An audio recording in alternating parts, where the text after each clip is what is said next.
yes, I called you creative because that's what you are. Usually we think of creativity as painting, writing, or singing, and that's all true. We can definitely be creative through art, but there is so much more to be creative than just paint and music. Creativity is imagining what you could do because you are made in God's image. That is so good. You see, God's creativity is indescribable. It's limitless. It goes beyond what we could ever imagine. So, if you are made in God's image, which you are creative.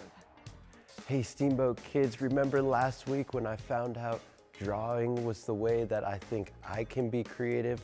Well, I got canvases. And you know what? I talked to my friend Inspector Clouseau, and he told me a couple hints about where I could find some of these other objects and things to be creative and make a painting. Come help me find them. My friend Inspector Clouseau led me on the trail right down all the soda lane to find, oh, and here they are. I think they might have been for filling up all these sodas, but we're gonna go paint with them. All right, guys, we got the cups, we got the canvases, we're almost ready to start creating. And you know what? We just need one more thing, and it's not paintbrushes, it's paint. And so Inspector Clouseau told me, look in a bush, just look around you, see what you can find. So whatever that means. Looking in a bush, and oh, man, what a good friend. Led me right to the paint. Didn't even have to look that long. I think we're ready. Let's go make something. Wow, Bob, you sure are creative when it comes to finding paint supplies. You'll have to teach me how to do that. Well, today we are going to be opening our Bibles in the New Testament, where we can find quite a few letters written by a man named Paul.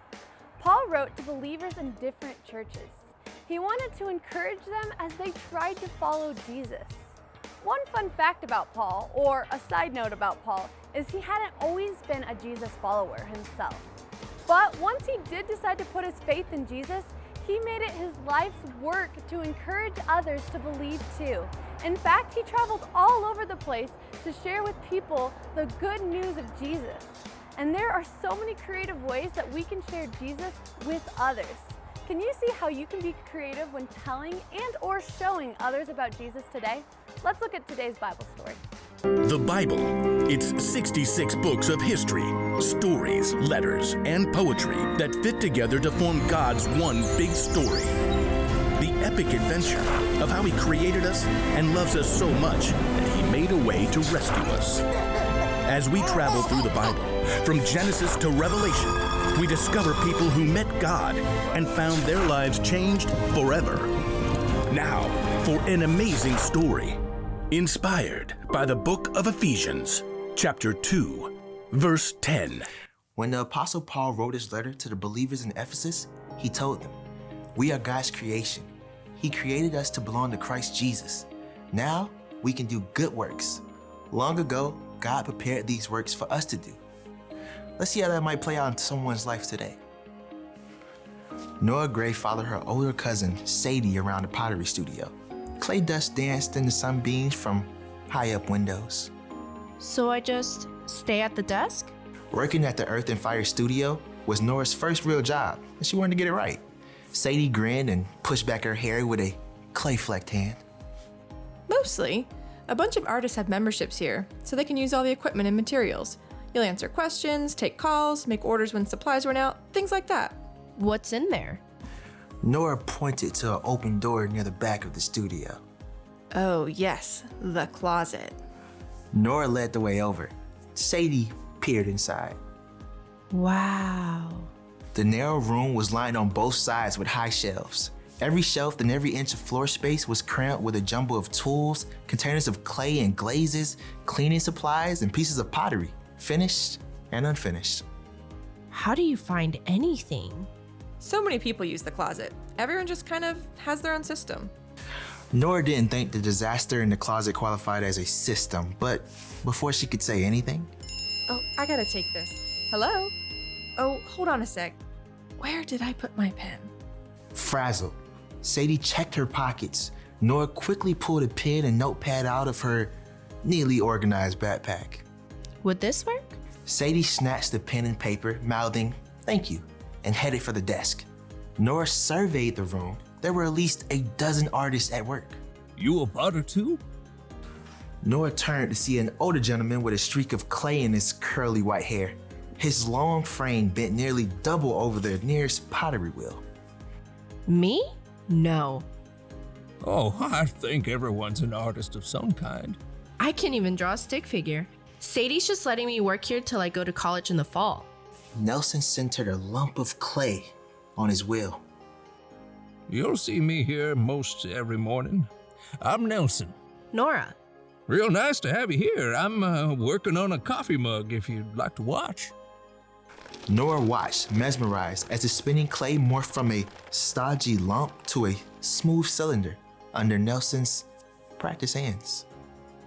I wish I could make beautiful things like that. You want to take a turn? Sadie tried to teach me. It was a disaster. Nelson smiled, hands still working the clay. I happen to believe that God made each of us to create beautiful things that matter. You'll find your spot. Nora nodded, but she didn't think she'd ever create a piece of art that could make someone smile. Nora, I want to show you the kiln. Sadie reappeared, and Nora spent the rest of the day learning the ropes of her new job. By early evening, the studio had cleared out. You go home. I can lock up at 6, just like you showed me. Well, And I can order more blue glaze, like you said. if you think you got this, that would be great. I can get home early for dinner with the kids. I'm good. Go, shoo. With a wave, Sadie hurried out. Nora opened the supplier's webpage and started an order for glaze. I bet there's still blue glaze in the closet somewhere. Nora opened the door and clicked on the light. The mess looked even worse than it had that morning. Is this glaze? Oh, it's those cans.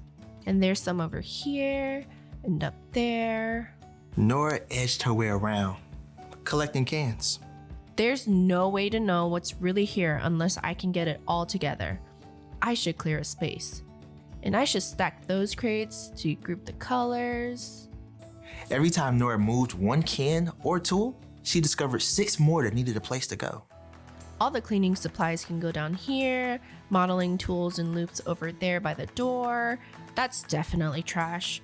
Oh, and there should be a spot for each artist to put their pieces that still need to be glazed. One thing led to another, and another, and another. Nora finally realized she was hungry. Where did I set my phone? Oh, here. 9:30. Nora had been so focused on organizing the closet, she had completely lost track of time. She glanced with satisfaction at the crate containing 5 cans of blue glaze. At least I don't need to order more glaze. The next morning, Nora arrived a few minutes late. She rushed in, apologetic. I'm so sorry, Sadie. Nora broke off as she saw Sadie, Nelson, and several other artists grouped around the closet door. Nora, did you do this? Yeah. I should have asked. Nora, this is amazing! Nora took a step forward to take a good look at what she's done. Glazes and clay, tools and supplies, everything had its own spot in a orderly rhythm. With the morning light streaming in, it did look pretty cool. Nelson grinned. Oh, it's beautiful, Nora. A real work of art. A younger woman with hair knotted on top of her head chimed in. Plus, we can find stuff now. I thought I'd lost this set of mugs. You've made our work a lot easier. Really? I guess. I thought anyone could do this. No way. You have a real gift. Can I organize the front desk? Please, I'm raising your pay. Nora happily tackled her next project, a well-organized desk. She was grateful to discover the truth of Ephesians 2:10 in her own life. We are God's creation.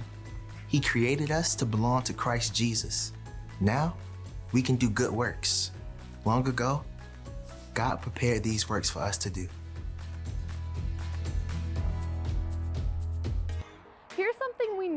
remember, the creativity God gives us isn't just about art or music. God has designed you in a unique way to love Him and love others. That's what Paul meant by the good works. He meant that we can use the unique way that God has designed us to show love to all people. For some people, those creative good works are things like drawing, songwriting, and painting incredible works of art.